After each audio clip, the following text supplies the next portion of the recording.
इसमें पहला आता है polar, polar covalent bond. Polar किसे बोलेंगे? ठीक है, आपको सिग्मा पाई बता दिया था मैंने क्या? Sigma bond pi bond. No sir. अच्छा चलो इसको ही बता देता हूँ पहले। Type of covalent bond, type of covalent bond, इसमें दो टाइप के होते हैं। पहला sigma bond and second is pi bond. Sigma and second is pi. ठीक है, तो सिग्मा बॉन्ड और पाई बॉन्ड दो तरीके की बॉन्डिंग होती है। अब सिग्मा कैसे बोलते हैं, इसको ऐसे भी दिखाएंगे सिग्मा को, पाई को ऐसे दिखाएंगे। तो सिग्मा बॉन्ड का मतलब होता है, sigma bond means end to end overlapping, end to end overlapping. ठीक है, एंड टू एंड ओवरलैपिंग होगी तो इसे कहेंगे सिग्मा बॉन्ड। तो इसकी डिफाइन क्या है कि bond is formed between two atoms, bond is formed between two atoms, two atomic orbital. और कैसे करेंगे ये overlapping? End to end overlapping, इसमें होगी एंड टू एंड ओवरलैपिंग। ठीक है, तो उसे कहेंगे हम सिग्मा बॉन्ड, ओवरलैपिंग। तो इसका एग्जाम्पल के इसको समझ में आएगा। जैसे एग्जाम्पल के लिए पहला S S overlapping, S S overlapping. S S में क्या होगा, एक एस ऑर्बिटल ये है, दूसरा एस ऑर्बिटल ये है। अब ये दोनों आपस में क्या होंगे, ओवरलैप करेंगे। तो एक ये हो गया, दूसरा ये हो गया, तो ये ओवरलैपिंग होती है। अब जब ये ओवरलैपिंग होती है तो इसके बाद क्या होता है, इसका इस तरीके से स्ट्रक्चर दिखेगा।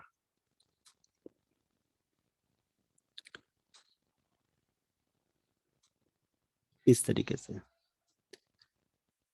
ठीक है, तो ये दोनों आपस में कंबाइंड हो जाते हैं, ये क्या होंगे, कंबाइंड हो जाएंगे और ये मॉलिक्यूल बन जाएगा। ये बन जाएगा मॉलिक्यूल, यानी कि दोनों के दोनों एटम्स जो यहाँ थे ये कंबाइंड हो गए, ये दोनों कंबाइंड हो जाएंगे आपस में।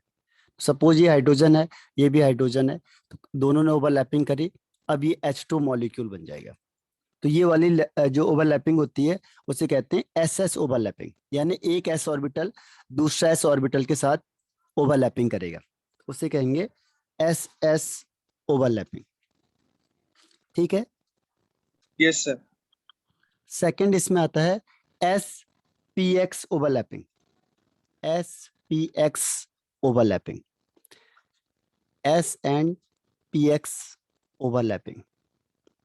इसमें क्या होगा कि एक एस ये है और पी का ये है।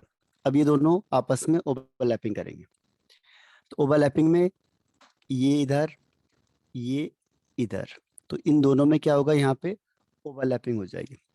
अब जब ओवरलैपिंग होगी तो फाइनल क्या होता है, ये दोनों मिल जाएंगे आपस में और इस तरीके से ये बना देंगे और ये छोटा सा इधर ऐसे दिखेगा। तो ये दोनों कंबाइंड हो जाएंगे ओवरलैपिंग के बाद, तो ये इस तरीके से फॉर्म्ड हो जाएगा। तो ये दोनों ऐड हो गए, 1 और 2 ऐड हो गए, तो ये 1 2 मिला के है और ये अलग है, तो ये अलग आ गया यहाँ पे। तो ये हो गया एंड टू एंड ओवरलैपिंग। ठीक है, एक और एग्जांपल है इसका, तीसरा, ये है समझ में? Yes sir. अब थर्ड है इसमें P x overlapping. P x में क्या होगा, एक पी एक्स ये हो गया एक्स एक्सिस में, दूसरा भी पी एक्स ये हो गया एक्स एक्सिस में। अब ये दोनों ओवरलैपिंग करेंगे, एक ये और दूसरा ये, तो ये ओवरलैपिंग होगी। अब ओवरलैपिंग होगी तो देखो 1 2 3 4, अब 2 और 3 आपस में मिक्सअप हो जाएंगे।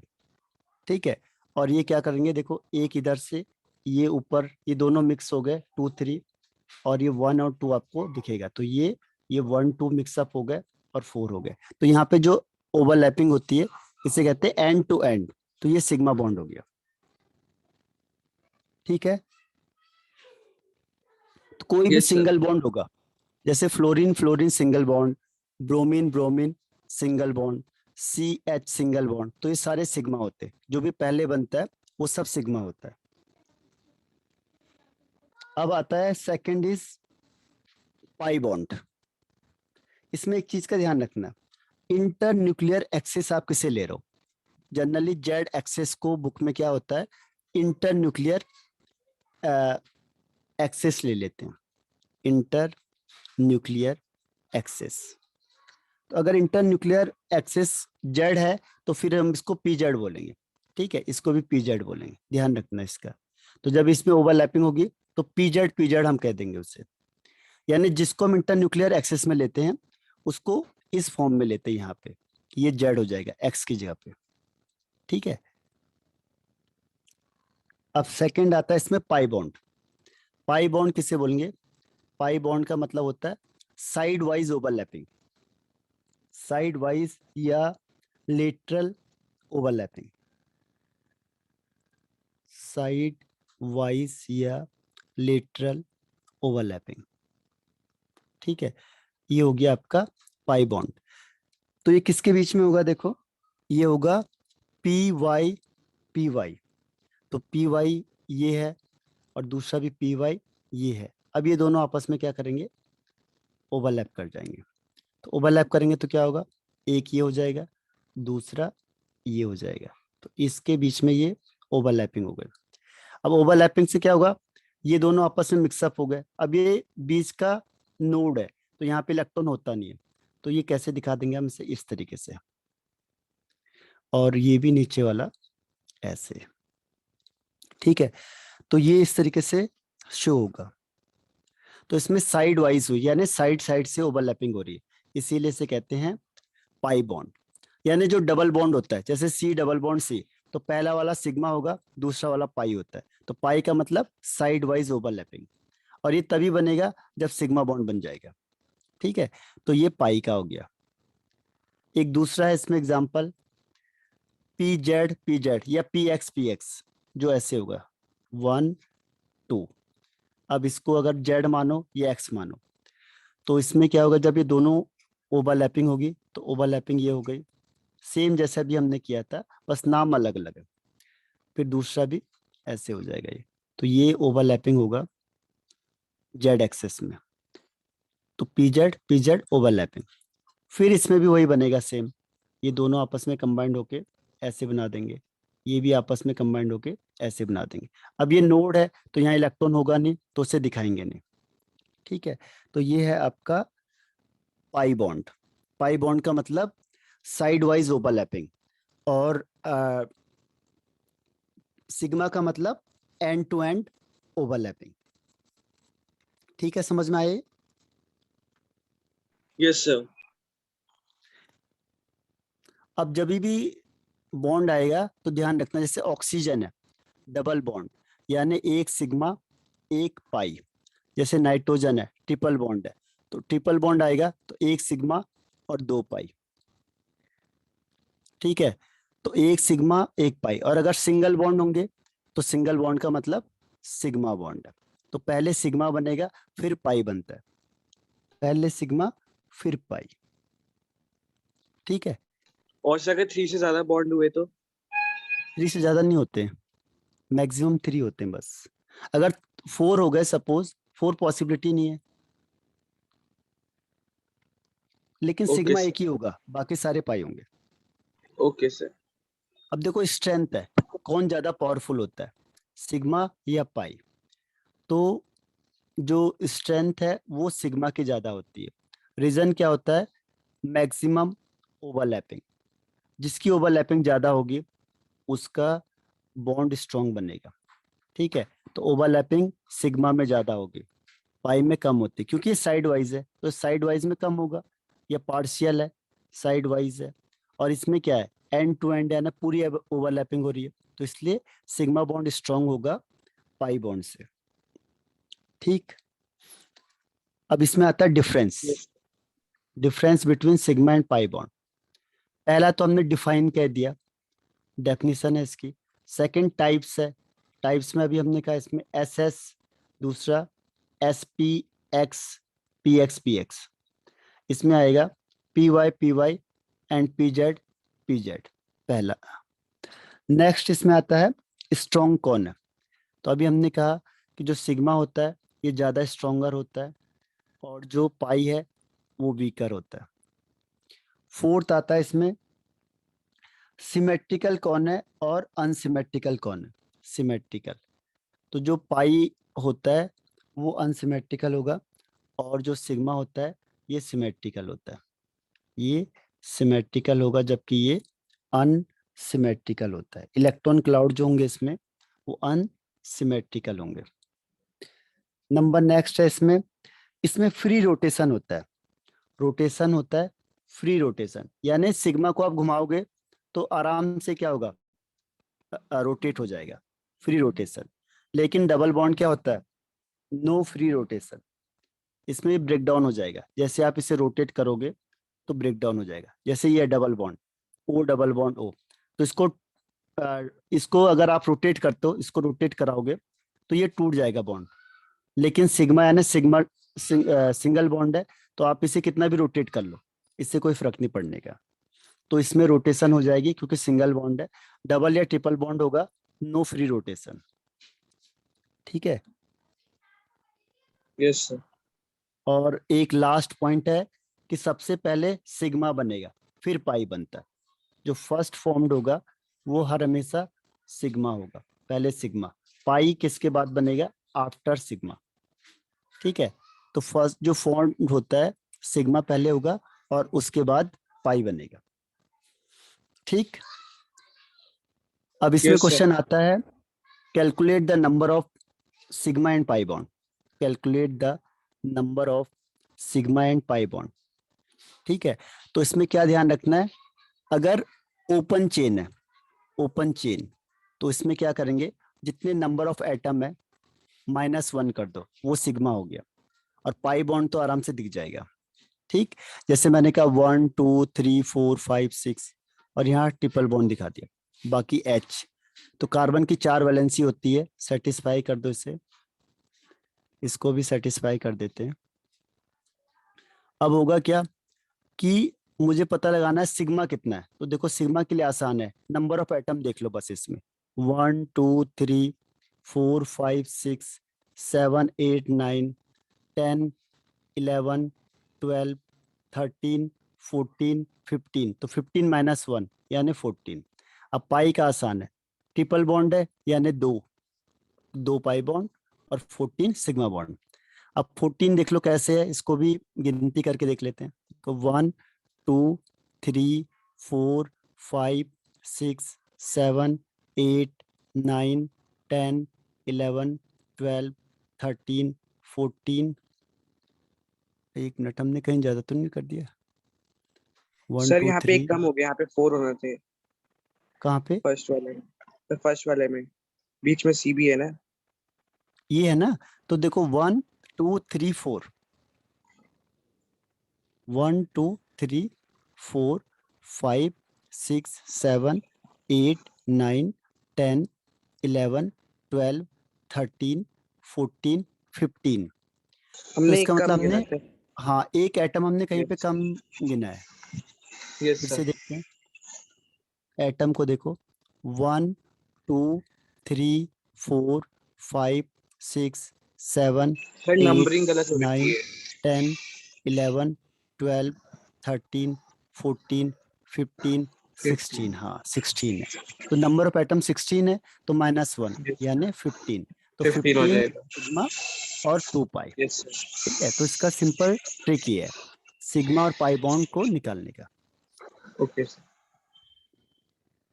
तो ये आपका सिग्मा और पाई बॉन्ड भी फिनिश हो गया। अब इसमें आता है polar compound, polar and non polar covalent bond. Polar and non polar. ठीक है। तो पोलर किसे बोलेंगे और नॉन पोलर किसे बोलेंगे। तो पोलर कोवेलेंट बॉन्ड, पोलर का मतलब होता है कि जिसमें चार्ज जनरेट होता है, यानी कि जो शेयर पेयर ऑफ इलेक्ट्रॉन है, अगर वो क्या होंगे, स्लाइटली शिफ्ट हो जाएंगे उस एटम के पास जिसकी इलेक्ट्रोनेगेटिविटी मोर है, तो उसे कहते हैं पोलर कोवेलेंट बॉन्ड। जैसे HCl है, तो Cl is more electronegative than hydrogen, तो जो शेयर पेयर ऑफ इलेक्ट्रॉन है वो शिफ्ट हो जाएगा क्लोरीन की तरफ, जिसकी वजह से इसमें स्लाइटली नेगेटिव चार्ज आएगा और हाइड्रोजन में स्लाइटली पॉजिटिव चार्ज आ जाएगा, तो इसे कहेंगे हम पोलर। ठीक है, तो इसमें इलेक्ट्रोनेगेटिविटी का डिफरेंस होना चाहिए, तभी जाके पोलर कोवेलेंट बॉन्ड बनेगा या कंपाउंड होगा। ठीक है, जिसमें इलेक्ट्रोनेगेटिविटी डिफरेंस हो, जैसे HF, तो फ्लोरीन होता है, इसमें इलेक्ट्रॉन पेयर ये हो गया, तो ये इसकी तरफ शिफ्ट हो गया, तो फ्लोरीन का माइनस और हाइड्रोजन का प्लस, तो ये आपका हो गया पोलर कोवेलेंट बॉन्ड। ठीक है, इसमें नेगेटिव चार्ज, इसमें पॉजिटिव चार्ज, तो उसकी वजह से क्या होगा, चार्ज जनरेट हो जाता है, स्लाइटली पॉजिटिव और नेगेटिव चार्ज, तो उस कंपाउंड को हम कहते हैं polar compound.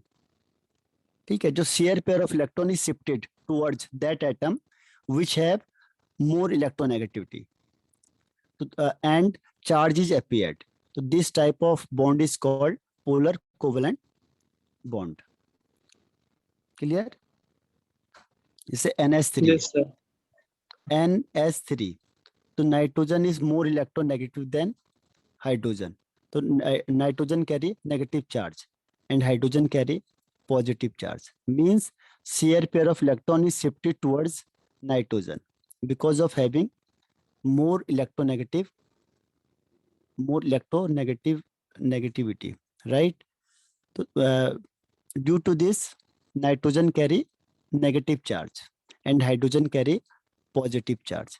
So if charge is appeared, so this is called polar in nature. Clear हो गया पोलर को पहचानने का तरीका? Yes, sir. नॉन पोलर में क्या होगा, देखो non polar means share pair of electron is exactly between the both atom, shift नहीं होंगे, और no charges appear, no charges appeared, and second is share pair of electron, share pair of electron is exactly between the two atom, जो two atom है उसके exactly middle में क्या होगा, share pair of electron, तो उसे कहेंगे non polar, और अदरवाइज अगर ये शिफ्ट हो गया तो पोलर। एग्जाम्पल के लिए एक और है, इसमें इलेक्ट्रोनेगेटिविटी लगभग दोनों की सेम होगी, जैसे कार्बन हाइड्रोजन, तो इसमें दोनों की इलेक्ट्रोनेगेटिविटी सेम है, तो this is non polar. Second Cl2, chlorine chlorine, electronegativity is same, nitrogen oxygen both have same electronegativity, that is why this is non polar in nature. समझ में आई है? Polar and non polar, Yes, sir. Polar में charge develop होगा और non polar में charge develop नहीं होगा। ठीक है, अब इसको मेजर करने के लिए क्या आया, एक है partial ionic character of covalent bond,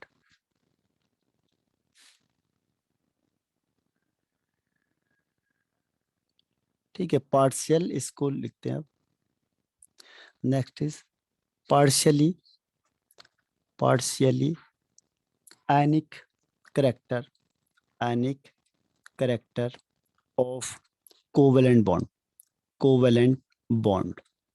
इसमें पहला रूल क्या है, अगर जो इलेक्ट्रोनेगेटिविटी है इसका डिफरेंस, इलेक्ट्रोनेगेटिविटी का डिफरेंस अगर 1.9 आ गया इन दोनों को माइनस करके, तो इसका मतलब 50% आयनिक है और 50% कोवेलेंट है, 50% आयनिक एंड 50% कोवेलेंट। अगर डिफरेंस है जो मोर देन 1.9 हो गया, जो इलेक्ट्रोनेगेटिविटी का डिफरेंस है, अगर ये मोर देन 1.9, तो क्या होगा, आयनिक कैरेक्टर ज्यादा हो जाएगा, परसेंटेज ज्यादा हो जाएगी, और कोवेलेंट कैरेक्टर कम हो जाएगा, परसेंटेज लेस। और अगर जो इलेक्ट्रोनेगेटिविटी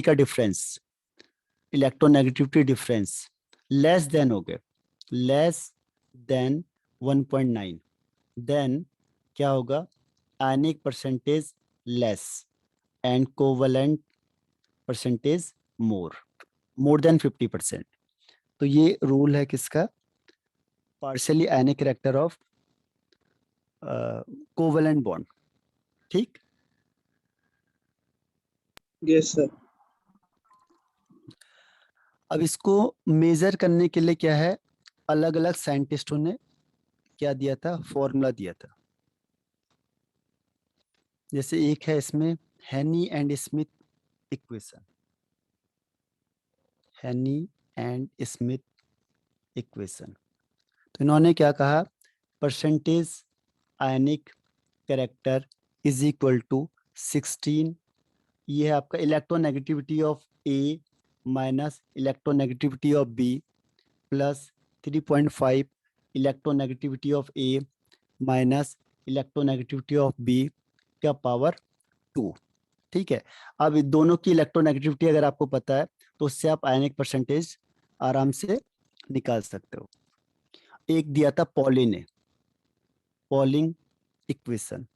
तो इसमें क्या है, परसेंटेज आयनिक कैरेक्टर या equation is equal to 1 minus E की पावर -1/4, यह electronegativity of A minus electronegativity of B multiply by 100। ठीक है, अगर इसको सॉल्व करके जो आंसर आएगा वो है 18 electronegativity of A plus sorry इसके माइनस कर देना इलेक्ट्रोनेगेटिविटी ऑफ बी, इसका जो पावर है वो है 1.4, सॉरी 1/4 कर दो। तो ये है, इससे आयनिक परसेंटेज निकालना है, हालांकि निकालने के लिए नहीं आता है इसमें। ठीक है,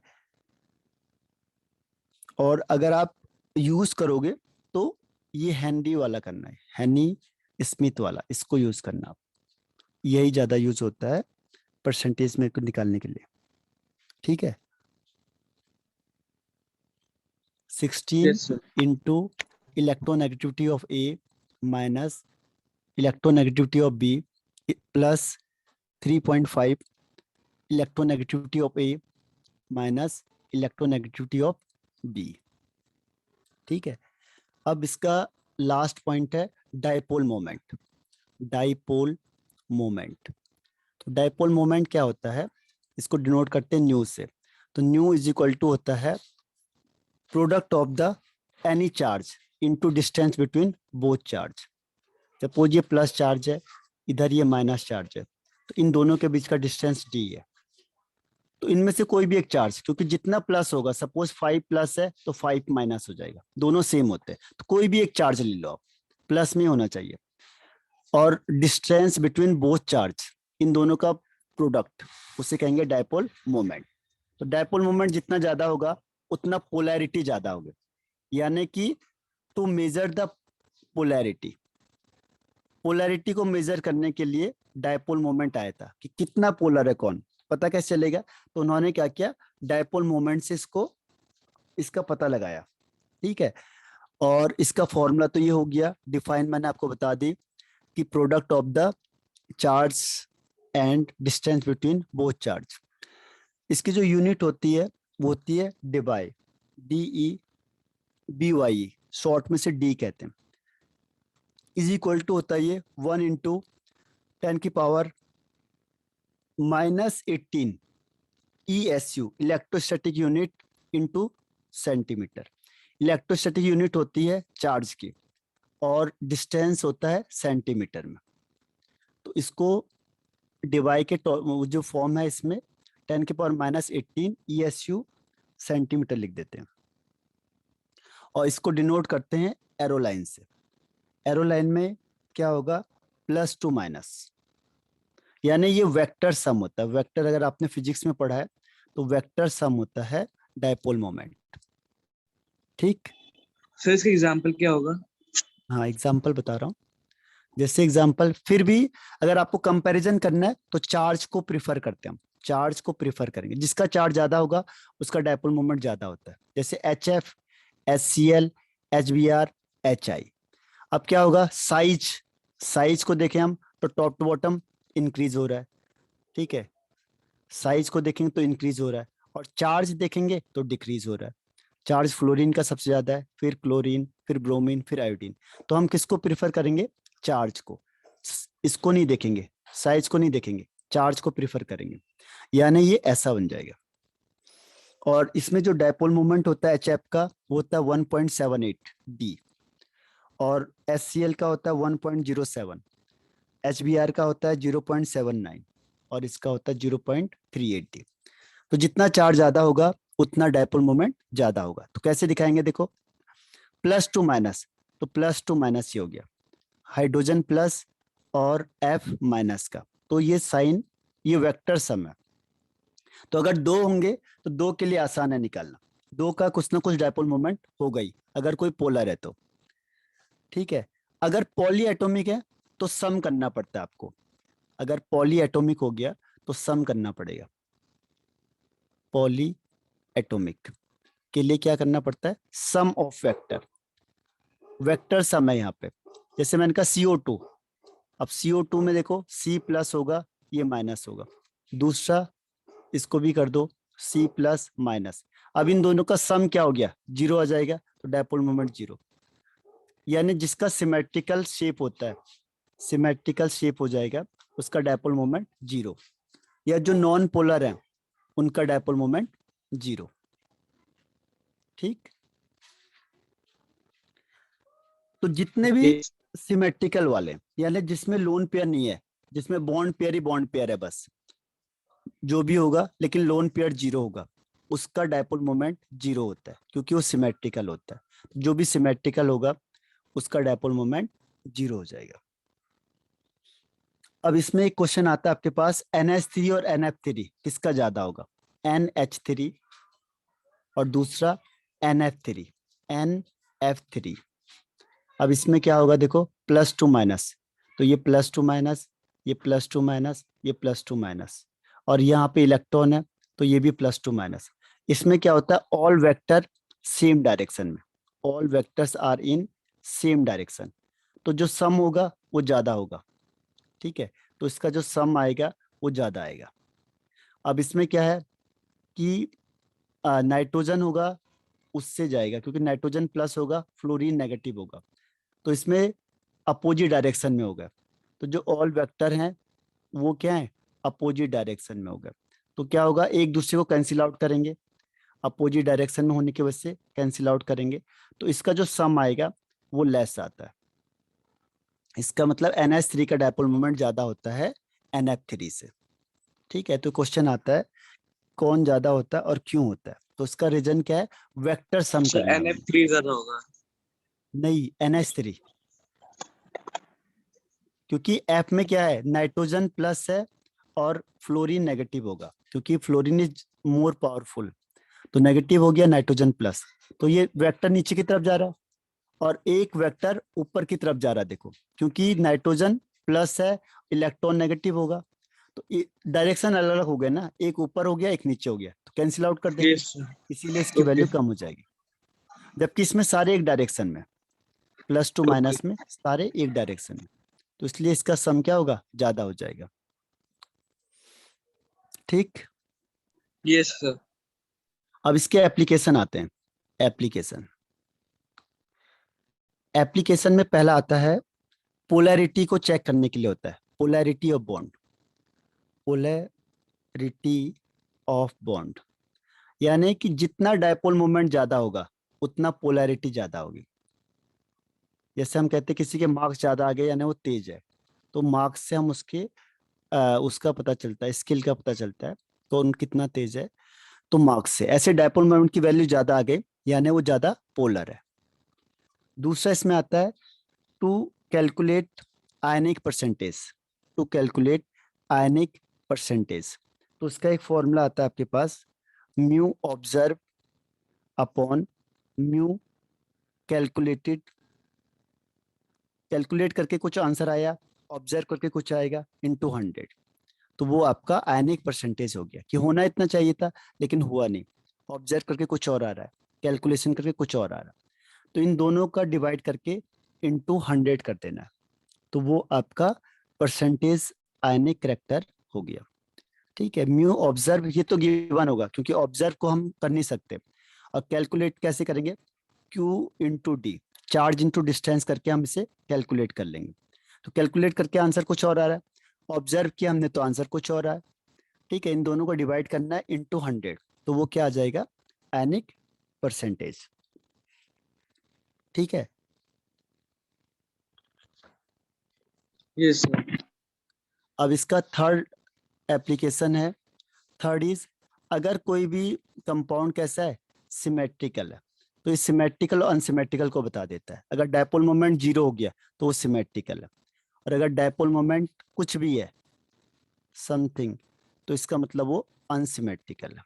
अनसिमेट्रिकल का मतलब डायपोल मोमेंट कुछ भी होना चाहिए, और सिमेट्रिकल का मतलब डायपोल मोमेंट 0 हो जाए। तो सिमेट्रिकल और अनसिमेट्रिकल का मतलब डायपोल मोमेंट समथिंग कुछ भी हो जाए। इसके बाद एक और आता है, to distinguish, to distinguish, distinguish between cis and trans, cis and trans isomer. अब सिस का मतलब होता है same group line same side, तो ये Cl हो गया, ये भी Cl हो गया, ये C हो गया, ये C हो गया, तो इसे कहेंगे सिस। और ट्रांस का मतलब होता है same group line different side, जैसे Cl यहाँ पे, Cl यहाँ पे, यहाँ C, यहाँ C, ये H कर लो तो H हो गया। ठीक है, अब होता है क्या, देखो कि जो डायपोल मोमेंट होता है उसको कैसे निकालेंगे, प्लस टू माइनस, तो ये प्लस टू माइनस, ये प्लस टू माइनस, तो ये कैंसिल आउट कर देंगे, तो इसका डायपोल मोमेंट 0 हो जाएगा लगभग ट्रांस का, क्योंकि अपोजिट डायरेक्शन में मैग्नीट्यूड सेम है, तो कैंसिल आउट कर देंगे। इसमें क्या होगा, एक ही डायरेक्शन में आ गए, तो इसका कुछ ना कुछ होगा, तो सिस का डायपोल मोमेंट कुछ होता है, यानी नॉट इक्वल टू 0, जबकि ट्रांस में इन जनरल डायपोल मोमेंट 0 हो जाता है या कम होगा। तो इससे हम पता लगा लेंगे कौन सिस है और कौन ट्रांस है। ठीक है, Yes, sir. और इसमें लास्ट है, to distinguish between ortho, ortho meta and para isomer, para isomer. इसमें क्या करना है, देखो जैसे ये आपने बनाया और ये बेंजीन रिंग है, यहाँ पे Cl और यहाँ पे Cl हो गया। ठीक है, तो यहाँ पे क्या होता है कि जो डायपोल मोमेंट होता है वो सबसे ज्यादा होता है पैरा का, उसके बाद मेटा का। मेटा जैसे ये पोजीशन है, मेटा का, पैरा मतलब होता है 1 2 3 4 5 6, तो 1 2 पोजीशन हो या 1 6 हो तो इसे कहेंगे पैरा। अगर 1 3 हो या 1 5 हो तो उसे कहेंगे 1 3 या 1 5, तो उसे कहेंगे मेटा। और पैरा सबसे कम होता है, पैरा मतलब 1 4, एक यहाँ एक यहाँ, फोर्थ पोजीशन में लग गया, तो उसे कहते हैं पैरा। तो पैरा का 0 होता है लगभग, ये कम होता है। तो इस तरीके से हम ऑर्थो मेटा पैरा को भी डिस्टिंग्विश कर सकते हैं। ठीक, Yes, sir. तो ये आपका सारा फिनिश हो गया लगभग। जो एक्स्ट्रा है वो भी मैंने आपको बता दिया, जो कोर्स में था वो भी मैंने आपको बता दिया। ठीक है, अब ये चेक करना है कि आपको कितना आया उसमें से या कितना नहीं आया। तो उसके लिए क्या है, आज आपने क्वेश्चन सॉल्व करने हैं। जो मैंने क्वेश्चन भेजे हैं, तो MOT का, VSEPR हाइब्रिडाइजेशन के क्वेश्चन सॉल्व करो, फिर जहां दिक्कत आती है उससे मुझे पूछो आप। ठीक है, उसके लिए फिर टाइम लो डाउट सेशन का, तो उसमें फिर मुझे पूछो आप, इवनिंग में भी पूछ सकते हो Okay, आप मुझे, sir. है ना। तो अभी करो आप, और फिर मुझे इवनिंग में पूछो या कल पूछो, जब आपको टाइम लग जाएगा। इवनिंग में Okay. लगभग 7:30 के बाद। Okay, sir. ठीक है, तो इवनिंग में भी पूछ सकते हो मुझे। तो अभी क्वेश्चन करो 2-3 हेडिंग का, MOT हो गया, VSEPR थ्योरी हो गया, और हाइड्रोजन बॉन्डिंग हो गया। तो इनके क्वेश्चन करके मुझे भेजो एक बार, है ना। फिर जहाँ पे डाउट होता है उसमें मैं आपको क्लियर करता हूँ। ठीक, Okay, sir. हाँ ठीक है, फिर bye bye. Thank you, sir.